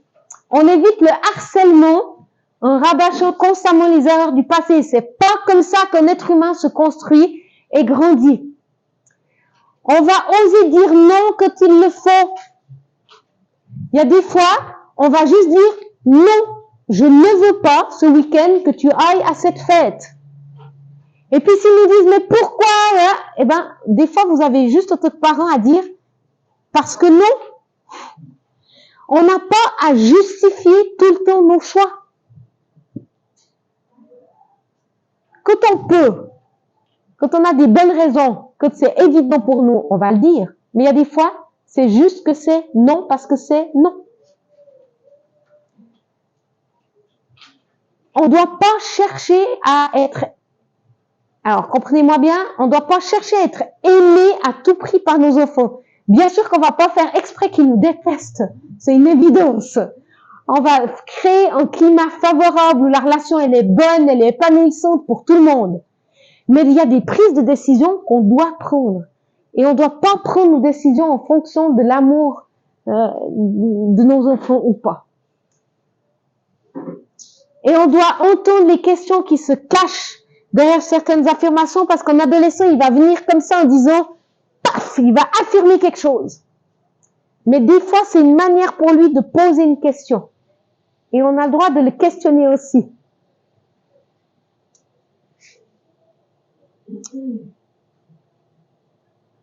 Dans les choses qui, on peut passer à la suivante, ce qui n'aide pas les jeunes, c'est la complaisance.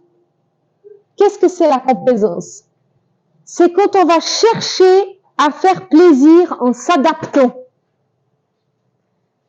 Alors, évidemment qu'on a envie de faire plaisir à nos adolescents, hein, c'est sûr.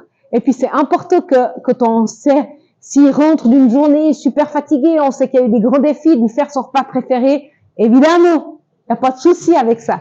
Ce que je parle là, c'est qu'on prenne nos décisions en fonction de ce qui va leur faire plaisir. Ça, c'est pas bon. Ce qui n'est pas nos jeunes, c'est la démission. Donc, ils se retrouvent perdus au milieu de nulle part. Et puis, le contrôle excessif qui se retrouve complètement coincé.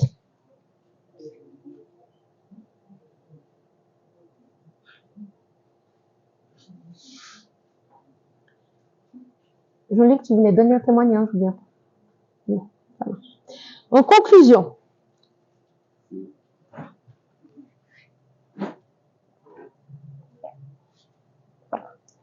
l'adolescence est une étape déterminante.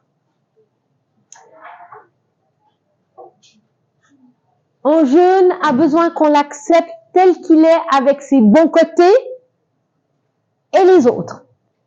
On doit faire le deuil du jeune idéal comme lui doit faire le deuil de son parent idéal. On ne doit pas confondre contestation, quand ils viennent un peu nous chercher, avec un manque de respect. Bien sûr qu'il y a la manière, mais laissons-nous être questionnés. C'est super que finalement notre ado se sente la liberté de nous poser des questions et de nous remettre en question. Ne nous sentons pas menacés. Pour autant que ça soit bien formulé et fait dans une attitude de respect. Rappelez-vous que si on critique constamment son apparence extérieure, parce qu'on trouve que son habillement ça va pas, parce que sa coiffure ne convient pas, parce que les couleurs qu'il met ensemble ça va pas, et qu'on est sans arrêt en train de critiquer, on enlève complètement nos chances de parler de ce qui se passe à l'intérieur de lui-même. Donc des fois, apprenons juste à nous taire sur l'apparence extérieure qui nous convient moyennement, pour garder ce lien à l'intérieur. Souvenez-vous que plus on va chercher à retenir notre adolescent chez nous, plus on va le faire fuir. C'est important qu'on évite de surprotéger nos adolescents. Ils vont faire des choix, c'est normal qu'ils apprennent à faire des choix et qu'ils portent les conséquences de leurs choix, tout en étant accompagnés au mieux par nous. Mais oui, je vous le dis, des fois, je pleure des choix que mes adolescents font. Et je souhaiterais tellement pas qu'ils fassent ces choix. Et on en a discuté, on a dialogué, ils savent les conséquences, et ils font quand même le choix. Et quoi? Et moi, je pleure. Et j'aimerais tellement qu'ils fassent les bons choix. Mais à un moment donné, il y a ce lâcher prise qui doit être là. Je lâche pas prise dans la prière, hein. Alors, rien du tout. Je me bats à fond et je plaide auprès du Seigneur. Mais devant l'enfant, lâcher prise. Lâcher prise. Quand ils sont adultes, ils viendront vous remercier. Mais ça prend quelques années. Gardez vos cœurs. Ne vous laissez pas ébranler. Ne vous laissez pas non plus prendre en otage par vos adolescents. Je terminerai en disant que le défi du parent face à l'adolescent, c'est d'être ouvert, authentique, protecteur sans être étouffant et de cheminer avec nos adolescents. Souvenez-vous de ce porteur d'armes avec notre adolescent. Amen.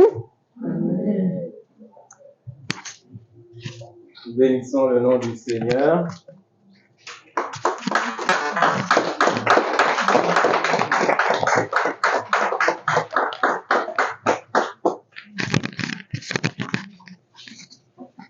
Ce soir, nous avons entendu, et je ne suis pas sûr que nous avons pu tout digérer. Et pour aider un peu à la digestion, c'est bien le mot, nous avons quelques minutes devant nous pour poser quelques questions qui nous aideront. Donc, est-ce que quelqu'un a envie de cheminer avec son adolescent? C'est la dernière phase de notre diapo, de notre projection. Oui. Merci, Tata. Ok. Je comprends que nos adolescents soient responsables de leurs choix et que nous, les parents, on est appelés parfois à lâcher prise. Si on se retrouve dans le cas de figure où le choix des ados touche à leur santé, à leur santé, on fait comment dans ce cas? On laisse et on pleure après ou bien on fait comment? Donne un exemple concret. Ok. Il y a un exemple concret chez moi à la maison. Mon fils, il dort partout dans la maison. C'est là où il dort partout. C'est là où il finit. Il dort là-bas. Je l'ai toujours dit, les moustiques vont te piquer, tu vas avoir le palu. Effectivement, il a fini par tomber malade. J'ai parlé. Je me suis pris sur moi de veiller tout ça chaque nuit. Mais finalement, il a eu le palu. Et ça continue. Ça fait plus de 1 an qu'on je parle, mais il dort là où il finit. Il dort là-bas. Sous la table, dans le couloir, il dort pas. On fait quoi dans ce cas? Oui. On fait quoi? C'est une bonne question. Et en fait, autant que j'ai envie de dire, cette question-là, elle résume parfaitement notre position en tant qu'adulte, parce que c'est pas évident de savoir comment répondre. Et puis, ça dépend où ils en sont dans leur processus. Et puis, quel est finalement, c'est à nous, en tant que parents, de gérer cette prise de risque et quel est le risque qu'on va tolérer. Moi, j'ai envie de dire, je vais de toute façon pas te donner une réponse oui ou non, parce que j'ai envie de dire que ça va dépendre de plusieurs facteurs. Ça va dépendre de la maturité de ton adolescent. Visiblement, tu as parlé, mais ça n'a rien donné du tout. Donc, est-ce qu'il y a la responsabilité suffisante? Parce qu'en fait, finalement, les conséquences de sa maladie, c'est aussi toi qui les payes. Parce que financièrement, c'est toi. Les heures investies à son chevet, c'est toi. Donc, finalement, les conséquences, de fait, elles sont chez toi. Donc, pour moi, c'est à peser dans la balance, finalement, là, que les conséquences, elles sont pas directement lui qui les porte. Si, par exemple, il doit prendre son repas de midi avec lui, et puis que tu lui répètes de le prendre, tu répètes, puis qu'il oublie, les conséquences, c'est que lui qui les porte. Donc, quand il n'aura pas mangé 3 fois de suite, je suppose qu'il va penser à prendre son repas de midi la fois d'après. D'accord? Là, c'est lui qui porte pleinement les conséquences. En l'occurrence, dans le cas que tu dis, non. C'est toi qui portes les conséquences. C'est vous en tant que parent. Donc, pour moi, c'est vraiment à peser dans la balance. Je pense que je pencherais là plutôt pour dire, mais en fait, il y a besoin que ça change, ça. On va pas pouvoir continuer comme ça. Il faut qu'on trouve un moyen pour que tu te protèges. En plus, les conséquences du palud, c'est pas très drôle, hein. Je pense que là, la prise de risque est trop grande par rapport à ce qui se responsabilise seul. Peser les conséquences et qui porte les conséquences, je pense que c'est une question à se poser pour savoir comment réagir. Ça va? Merci beaucoup. D'autres doigts, d'autres questions? Oui, j'arrive.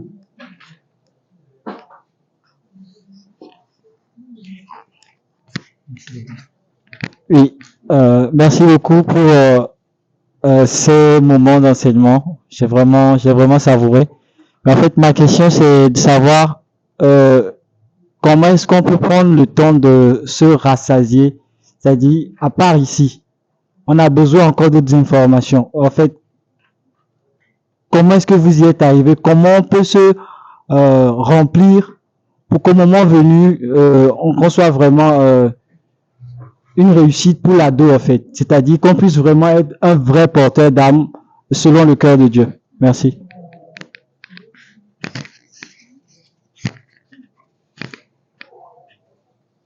Là, vous touchez un aspect de la formation, hein. Comment est-ce qu'on continue à se former?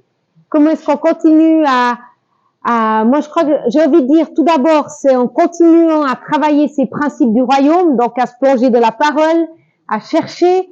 Je pense qu'aussi de l'expérience, hein, en acquérant de l'expérience, en dialoguant. Moi, je crois aussi que on apprend et qu'on se retrouve des fois entre parents d'adolescents pour savoir comment on chemine, comment on avance. Ça peut aussi être et puis de continuer à venir à la Parent Academy, parce qu'il y a beaucoup de choses. C'est aussi une piste qui est possible. Et évidemment, tout concrètement, sur le site des parents, vous avez à disposition plusieurs enseignements qui sont dans les adolescents. Il y a des livres, voilà, un peu une panoplie de différentes choses qui va vous permettre de grandir finalement. Et je crois qu'une des pistes aussi, c'est d'être en contact, de dialoguer avec nos adolescents. On apprend beaucoup en les écoutant sur leur manière de fonctionner et de comment on peut agir et réagir. Ça va? Merci. Des doigts? Oui, je pourrais bien. Merci beaucoup pour l'enseignement, j'ai tellement aimé. Je voulais savoir par rapport à la découverte de la sexualité. Oui. On a dit qu'avant, ce n'est pas à l'adolescence qu'on doit parler à l'enfant, mais à la préadolescence. Et comment est-ce que, en tant que, je sais que dans notre culture, on n'a pas eu à parler de la sexualité, c'est entre guillemets, c'est un tabou. C'est ça. C'est maintenant que c'est un peu découvert, mais still, malgré pas cela, évident. c'est pas aussi évident. Non. Maintenant, comment est-ce qu'on peut parler à la préadolescence comment est-ce qu'on peut parler de la sexualité? Merci. On est de la même dynamique que vous, hein. Pour ça, c'est aussi un sujet complètement tabou. À la préadolescence, comment vous faites avec Tilt? Vous abordez ce sujet de la sexualité de votre Tilt? Tu veux venir donner 2 pistes, 3 pistes? Je suis la bonne personne. Bon, on n'aborde pas dans le sens faut faire comme ça, mais on parle du côté physiologique chez les gars, chez les filles, tout ce qui se passe, tout ce qui se transforme, etc. On les fait parler par rapport à ce qu'ils vivent le plus possible, et on est assez étonnés. Je dois dire. On essaye de savoir ce qu'ils ont appris, que ce soit officiellement ou pas, enfin officiellement, de quelle manière, qu'est-ce qu'ils ont appris et de quelle manière. Malheureusement, très souvent, c'est vraiment pas de la bonne façon. Et donc, on essaye de rectifier. On est assez direct, normalement. Ce qu'il faut savoir, c'est que notre monde, il est de plus en plus sexualisé, que ça soit à la télé, que ça soit dans les affiches, on est tous les jours, on est confronté à la sexualité. Et en tant que chrétien, il faut juste qu'on se réveille un petit peu, parce que en fait, déjà, nos enfants, ils sont confrontés à ça dès leur plus jeune âge. Et nous, on garde ce sujet tabou pendant tellement longtemps. Et je crois vraiment que c'est un sujet qu'on devrait aborder depuis finalement la tendre enfance. Évidemment, pas dans les détails, mais de dire que ça fait partie de ce que Dieu a créé, que c'est quelque chose de bon, parce que maintenant, souvent dans le monde chrétien, on voit que le côté négatif, et puis d'accompagner nos enfants, parce que malheureusement, ils apprennent ces choses-là par les mauvais moyens. Donc la première exposition qu'ils ont à la sexualité, elle est négative. Et vous savez que la première chose, vous prenez par exemple un aliment que vous connaissez pas, votre premier goût, c'est ce qui vous reste. C'est ce qui va s'imprimer dans votre tête. Donc on a un sérieux problème, parce que la majorité de nos enfants chrétiens, la première chose qu'ils ont comme image de la sexualité ou comme confrontation à la sexualité, c'est pas bon. Et puis ça biaise. Donc je crois qu'on doit, alors ça ce serait tout un enseignement, hein. Et il faut qu'on crée absolument, on est vraiment en retard là dans le monde chrétien. Parce qu'il faut qu'on apprenne à créer des ressources pour expliquer comment tout ça fonctionne en fonction de tous les âges. Alors je sais qu'il y a des livres qui existent, j'ai pas pris avec moi les références ici, mais il existe des ressources qui expliquent comment on fait les bébés depuis le plus jeune âge jusqu'à l'âge adulte, et puis pour chaque classe d'âge, je veux dire, de manière appropriée, parce qu'on veut pas agresser nos enfants, évidemment. Voilà. Mais c'est un gros travail, hein. Un gros travail. Et malheureusement, là, les médias nous aident pas, hein. Du tout. De façon générale, moi j'aimerais juste dire, je suis vraiment d'accord avec ce que dit Joël, j'aimerais juste dire,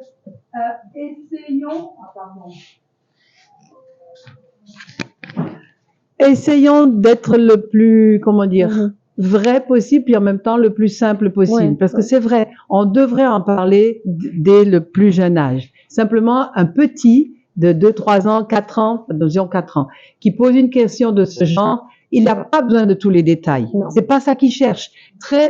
Je me rappelle plus l'exemple exactement, mais juste dire, c'est papa et maman. Donc déjà là, je veux dire, c'est un homme et une femme, c'est un couple, c'est des gens mariés qui s'aiment beaucoup. Quelque part, ça leur suffit, en tout cas à un certain âge. Puis après, dès qu'une autre, je crois pas qu'il faut qu'on provoque, mais dès qu'il y a une, pour moi, il faut vraiment qu'on essaye de répondre. D'abord, de pas avoir peur, de pas essayer de cacher, mais de répondre. Si on a l'air gêné, si on est mal à l'aise, là, c'est sûr, ils vont comprendre qu'il y a quelque chose qui va pas. C'est comme si on ne devrait pas en parler. Et c'est pas vrai. C'est tellement dommage qu'ils apprennent ça, justement, de plein de façons différentes, à l'école, enfin, j'en sais rien, par les copains, les copines, des plus grands, ou bien parce qu'on abuse d'eux, enfin, etc. Ouais. Soyons le plus simple possible. Puis Dieu, il va nous donner les réponses pour notre enfant. D'ailleurs, comme dit Joël, un peu pour les 5, c'est des façons différentes qu'ils ont eu à utiliser pour parler de telle chose, parce qu'ils sont différents, ils n'ont pas les mêmes caractères, les mêmes besoins. On n'aura pas forcément la même réponse pour des enfants différents pour le même sujet. Bon. Et moi, j'ai envie de dire, si on est gêné, parce que des fois, c'est facile de nous dire, soyez pas gênés, mais quand on doit parler de ces choses-là, on est gêné. C'est important qu'on dise à notre enfant, écoute, en fait, là, ça me gêne, ou je suis pris de court, ou je sais pas. Je t'explique juste pourquoi. C'est parce que moi, j'ai dû apprendre un peu comme ça. On m'a jamais répondu à cette question. Je suis gênée, mais pas parce que, c'est juste parce que je sais pas. Mais c'est pas à cause du thème, enfin c'est à cause du thème, mais j'ai envie de te répondre. Mais sache qu'on doit racheter la culture ici. Mais c'est important qu'ils sachent, si vous avez ce sentiment de gêne, dites-lui, je suis gênée parce qu'en fait, on n'a jamais fait ça avec moi, puis je suis un peu démunie. Mais je vais chercher des solutions et je te remercie d'avoir abordé ce sujet avec moi. Parce que des fois, on contrôle pas notre gêne. Mais expliquons-lui pourquoi on est gêné. Merci beaucoup. Encore une, deux questions. Je vois pas de main nécessairement. D'accord. Est-ce à dire qu'on est pressé de partir? Ou on a du mal à tout digérer? Moi, c'est dans ce cas que je suis. On a du mal à tout digérer, on va prendre du recul. Et c'est vrai aussi, les deux séances, celle d'hier et celle d'aujourd'hui, seront donc en ligne incessamment. On verra bien comment les peaufiner, comment les arranger pour que vous puissiez avoir l'essence, la quintessence de tout ce qui a été dit sans rien omettre. Et nous voulons encore une fois remercier Joël qui a pris tout son temps. Et bien entendu, le temps était court, mais tu as donné l'essentiel. Sois-en remercié et que le Seigneur te renouvelle et te fortifie. Merci beaucoup. Merci beaucoup. Donc, hier, on vous le disait, nous sommes à l'Oasis et c'est surtout les fabricants de joie qui sont là, qui s'expriment ici. Fabricants de joie est un département du grand groupe de jeunesse en mission. Et nous avons plusieurs activités. Vous avez entendu hier Tilt. Donc, ça prend la tranche des pré-ados. Nous nous arrêtons à 13 ans pour une formation longue de 3 mois et demi, c'est ça, directeur? Tilt. À peu près, ok. Pendant ce temps et chaque samedi, nous nous retrouvons ici pendant 3h30 avec les enfants pour parler de beaucoup de sujets. Donc, il y a des enseignements. Et puis, il y a des cas pratiques. Et dans ces enseignements, donc, on parle également, on survole pour leur âge, tout ce qui est en rapport avec la sexualité et pas mal d'autres choses pour les aider. C'est un truc qui est devenu de plus en plus prisé. Beaucoup de parents veulent nous confier leurs enfants pour cette formation Tilt. Malheureusement, les places sont limitées à 30 parce que pour s'occuper de 30 pré-ados, je vous assure que c'est une bagarre. Hein, parfois, il faut 30 personnes pour plus pour s'occuper de ces pré-ados. Donc, si vous êtes intéressé, nous ouvrirons la session au mois de novembre, décembre. Et vous pourrez toujours vous inscrire ou inscrire vos enfants et on verra bien les conditions pour les prendre. Nous avons aussi d'autres formations qui sont en cours. On intervient dans certaines églises pour aider les moniteurs à mieux prendre soin des adolescents. On intervient également sur l'académie des parents, donc la formation des parents, comme c'est en cours en ce moment. On intervient dans la prise en compte de la jeunesse, tendre jeunesse, les mini-selles et les patacelles. Toutes ces définitions, est-ce qu'on a un pamphlet ici en ce moment? Bon, on pourra vous les fournir. En tout cas, si vous laissez votre adresse email ou votre numéro WhatsApp, on pourra donc vous compiler la douzaine d'activités que nous faisons ici. Donc, avant de terminer ce soir, je vais inviter notre directeur de la section Académie des parents, tonton Gérard, à venir donc, voilà, respectueusement dire des mots et donner la suite. Je ne sais pas si on sera en vacances ou pas, la suite du programme. Merci tonton Jean-Luc. Bonsoir tout le monde. Je crois que effectivement, comme nous le faisons chaque année, au mois d'août, c'est aussi la fin de l'année FJ. Et la semaine prochaine, ce sera le camp avec les enfants. Et ce sera presque notre dernière activité de l'année FJ. Et nous reprendrons normalement autour de octobre-novembre. Donc, l'Académie des parents, c'est la dernière séance de l'année FJ. Bientôt, nous aurons une nouvelle année FJ et vous serez informés pour les inscriptions, pour tout. Et ça reprendra encore. Donc, sur ce, nous voulons juste vous dire merci pour votre présence à cette séance de l'Académie des parents, un programme pour équiper les parents à mieux assumer leur rôle d'éducateur. Donc, vos formations pour les parents FJ et non FJ, c'est ouvert à tout le monde. Il n'y a pas besoin d'avoir son enfant inscrit FJ pour participer au programme Académie des parents. Tout le monde est invité, c'est ouvert à tout le monde. Donc, c'est ça. Je crois que c'est le mot que je peux ajouter. Pourtant, j'en ai ici, il n'y a plus rien d'autre. Je crois que nous allons juste aller vers la période de clôture. Il n'y a plus rien. Ok. Donc, nous allons prier. Nous allons nous tenir sur nos pieds. Je vais demander à... Est-ce qu'on a un papa au milieu de nous? Un papa et une maman? Un papa volontaire, une maman volontaire pour prier, pour nous confier entre les mains du Seigneur. Ok. Un papa. La lumière m'aveugle, je ne veux pas qu'il y ait derrière. Est-ce qu'il y en a un papa? Un volontaire?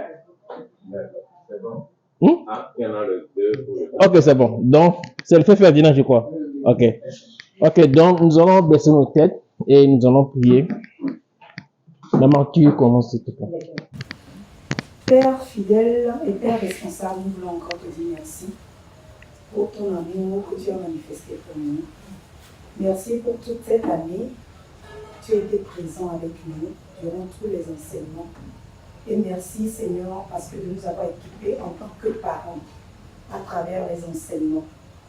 Merci Seigneur parce que non seulement Seigneur, nous avons écouté, aide-nous que nous puissions les mettre en pratique pour que Père, nous puissions Seigneur accomplir le dessein pour lequel tu nous as appelés en tant que parents. Saint-Esprit, aide-nous. Seigneur, à toute l'équipe, Seigneur, je prie que toi, tu les fortifies. Je demande, Seigneur, que tu les renouvelles, que tu leur donnes la sagesse et l'intelligence, Seigneur, pour, Seigneur, l'année fiscale prochaine.